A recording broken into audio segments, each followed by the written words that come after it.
আপনি নিশ্চয়ই শুনেছেন, জলবায়ু শব্দটি আপনার চারপাশে ব্যবহৃত হচ্ছে। সংবাদপত্র আজকাল জলবায়ু পরিবর্তনের খবরে পূর্ণ। আমাদের জীবনের অনেক কিছুই জলবায়ুর উপর নির্ভর করে। জলবায়ু পর্যবেক্ষণ করে কৃষক তার ফসলের পরিকল্পনা করে। আমরা আবহাওয়া অনুযায়ী আমাদের ছুটির পরিকল্পনা করি। কিন্তু জলবায়ু পরিবর্তন কি? ইহা এত গুরুত্বপূর্ণ কেন? চলুন জানা যাক। আর এমনই আরও ভিডিও পেতে আমাদের চ্যানেলটি সাবস্ক্রাইব করে আমাদের পাশে থাকুন।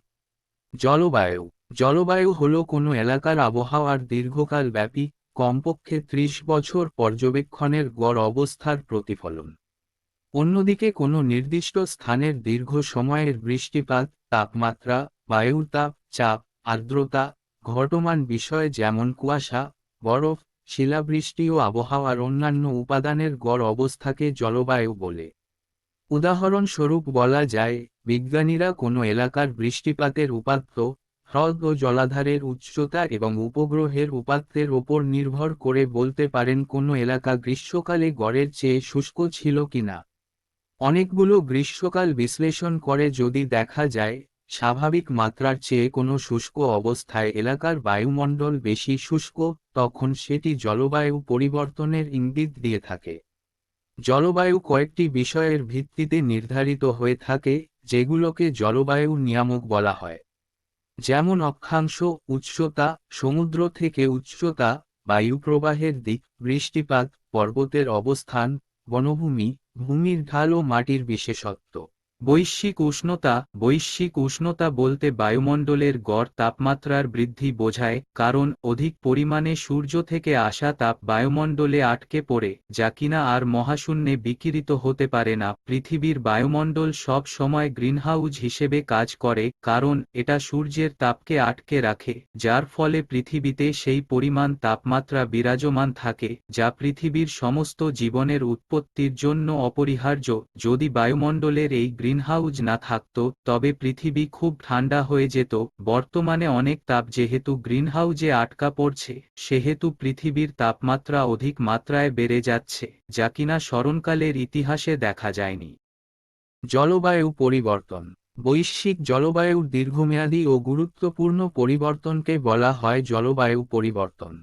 বৈশ্বিক জলবায়ু সূর্য, পৃথিবী, সমুদ্র, বাতাস, জল, তুষার, বনভূমি, মরুভূমি এবং মানুষের কর্মকাণ্ড, এই সব কিছুর সমন্বয়ে গঠিত। কোনো নির্দিষ্ট স্থানের জলবায়ু, যেমন ঢাকার জলবায়ু বর্ণনা করা যায় সেখানে বছরব্যাপী বৃষ্টিপাত, তাপমাত্রার পরিবর্তন ইত্যাদি দ্বারা।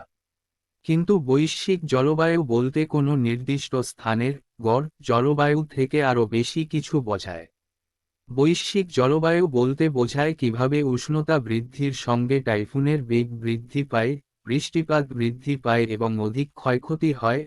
সমুদ্র স্রোতের পরিবর্তন ও সমুদ্রপৃষ্ঠের তাপমাত্রা বৃদ্ধির কারণে অ্যান্টার্কটিকাতে বরফ গলে যাওয়া এবং এর ফলে ধীরে ধীরে সমুদ্রপৃষ্ঠের উচ্চতা বৃদ্ধি পাওয়া ইত্যাদি। প্রতিটি প্রক্রিয়া একে অপরের ওপর নির্ভরশীল এবং একটির পরিবর্তন হলে অন্যগুলোও প্রভাবিত হয়। এ কারণে বৈশ্বিক উষ্ণতা একটি গুরুত্বপূর্ণ এবং জটিল বিষয়। গ্রিনহাউস প্রতিক্রিয়া গ্রিনহাউস প্রতিক্রিয়া একটি প্রাকৃতিক প্রক্রিয়া, যা পৃথিবীপৃষ্ঠকে উষ্ণ করে। সূর্যরশ্মি যখন পৃথিবীর বায়ুমণ্ডলে পৌঁছায় তখন এর একটি অংশ মহাশূন্যে প্রতিফলিত হয়। অবশিষ্ট অংশ শোষিত হয় এবং গ্রিনহাউস গ্যাস দ্বারা পুনর্বিকিরিত হয়। গ্রিনহাউস গ্যাসগুলো হচ্ছে জলীয় বাষ্প, carbon dioxide, methane, nitrous oxide, ozone এবং মানবসৃষ্ট গ্যাস যেমন ক্লোরোফ্লোরোকার্বন ইত্যাদি। পৃথিবীর বায়ুমণ্ডল এবং এর পৃষ্ঠকে শোষিত শক্তি উত্তপ্ত করে। এই প্রক্রিয়ার মাধ্যমে পৃথিবীর তাপমাত্রা স্বাভাবিক অবস্থার থেকে প্রায় ৩৩০ ডিগ্রি বেশি হয়, যার ফলে পৃথিবীতে জীবন প্রতিষ্ঠা হয়েছে। সবচেয়ে আলোচিত গ্রিনহাউস গ্যাসসমূহ সবচেয়ে পরিচিত গ্রিনহাউস গ্যাসগুলো হচ্ছে carbon dioxide, methane, nitrous oxide, জলীয় বাষ্প। গ্রিনহাউস গ্যাস ছাড়াও আরও কিছু যৌগ গ্রিনহাউস প্রতিক্রিয়াকে প্রভাবিত করে। এগুলো হল হাইড্রোক্লোরোফ্লুরোকার্বন, ট্রিক্লোরোইথেন, chlorofluorocarbon, fluorinated gas, hydrofluorocarbon, perfluorocarbon ইত্যাদি। বর্ধিত গ্রিনহাউস প্রতিক্রিয়া বৈশ্বিক তাপমাত্রা বৃদ্ধি বায়ুমণ্ডলে কার্বন ডাই অক্সাইড এবং মানবসৃষ্ট অন্যান্য গ্যাস নির্গমনের মাধ্যমে প্রধানত 19 শতকের শেষের দিকে পৃথিবীপৃষ্ঠের গড় তাপমাত্রা 1.62 ডিগ্রি ফারেনহাইট বা 0.9 ডিগ্রি সেলসিয়াস বৃদ্ধি পেয়েছে। গত 35 বছরে উষ্ণতা বৃদ্ধির ঘটনা ঘটেছে, যার মধ্যে 2010 সাল থেকে 5 বছর রেকর্ড পরিমাণ উষ্ণতা বৃদ্ধির ঘটনা রয়েছে। 2016 সালে শুধু উষ্ণতম বছরের রেকর্ডই ছিল না, বরং বছরের 12 মাসের মধ্যে 8 মাসই, জানুয়ারি থেকে সেপ্টেম্বর পর্যন্ত উষ্ণতম মাসের তালিকায় রেকর্ড করে নেয়। মহাসাগরের উষ্ণতা বৃদ্ধি এই বর্ধিত তাপমাত্রা শোষণের ফলে 1969 সাল থেকে সমুদ্রপৃষ্ঠের 700 মিটার অংশের তাপমাত্রা 0.302 ডিগ্রি ফারেনহাইট বৃদ্ধি পেয়েছে। 1971 থেকে 2010 সাল পর্যন্ত জলবায়ু সিস্টেমের নিট শক্তির 60%-এরও বেশি সাগরের ওপরের স্তরে সঞ্চিত হয়। বরফের আস্তরণ হ্রাস। গ্রিনল্যান্ড ও অ্যান্টার্কটিক অঞ্চলের বরফের আস্তরণ ব্যাপক হারে হ্রাস পাচ্ছে। নাসার গ্র্যাভিটি রিকভারি এবং ক্লাইমেট এক্সপেরিমেন্টের উপাত্ত থেকে দেখা যায় যে 1993 থেকে 2016 সালের মধ্যে গ্রিনল্যান্ড থেকে প্রতিবছর গড়ে 281 বিলিয়ন টন বরফ হারিয়েছে, যেখানে একই সময়কালে অ্যান্টার্কটিকা থেকে হারিয়েছে 119 বিলিয়ন টন। গত দশকে অ্যান্টার্কটিকা অঞ্চলে বরফের আস্তরণ হ্রাসের হার 3 গুণ বৃদ্ধি পেয়েছে। হিমবাহ গলে যাওয়া। পৃথিবীর বিভিন্ন স্থানের হিমবাহ গলে যাচ্ছে, যেগুলোর মধ্যে রয়েছে Alps, Himalaya, Andes, Rocky, Alaska ও আফ্রিকার মতো উল্লেখযোগ্য স্থান। তুষার আবরণের পরিমাণ হ্রাস। কৃত্রিম উপগ্রহের পর্যবেক্ষণ থেকে দেখা যায় যে বিগত 5 দশকে উত্তর গোলার্ধে শরতের তুষার আবরণের পরিমাণ কমে গেছে এবং তুষার আবরণ দ্রুত গলে যাচ্ছে।